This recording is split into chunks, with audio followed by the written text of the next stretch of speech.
কোরআনুল কারীমের মধ্যে আছে কিয়ামতের দিন আল্লাহ বলবেন ফেরেশতাদেরকে, উহশুরুল্লাযীনা যালামু ওয়া আযওয়াজাহুম ওয়া মা কানু ইয়াবুদুন মিন দুনিল্লাহ ফাহদুহুম ইলা সিরাতিল জাহিম।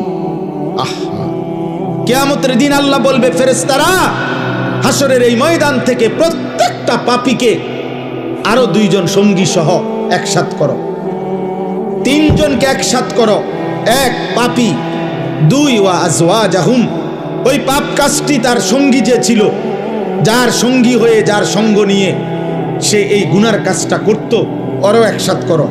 ওমা কানু ইয়াবুদুনা মিন দুনিল্লাহ, এবং এই পাপ এবং গুনার কাজ করতে গিয়ে সে আমি আল্লাহকে বাদ দিয়ে যার উপরে ভরসা করত, আমার নেতা আছে, আমার কর্মী আছে, আমার দল আছে, আমার ক্ষমতা আছে, আমার সম্পদ আছে, আমার টাকা আছে, আমার বাড়ি গাড়ি আছে, আমাকে বংশ বড়, আমার ফলাফাইন আছে, কিছু না কিছু একটার উপরে ভরসা করে, আমার শরীর আছে, আমার স্বাস্থ্য আছে।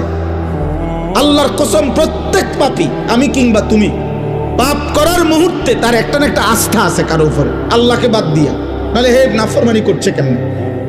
আল্লাহ বলবেন ফেরেশতাদেরকে, ওরও ডাকো, এই তেনো নাফরমানকে একসাথ করো, পাপী, পাপীর সঙ্গী এবং পাপ কাজে সে যার উপরে ভরসা করছে, যার উপরে নির্ভর করছে।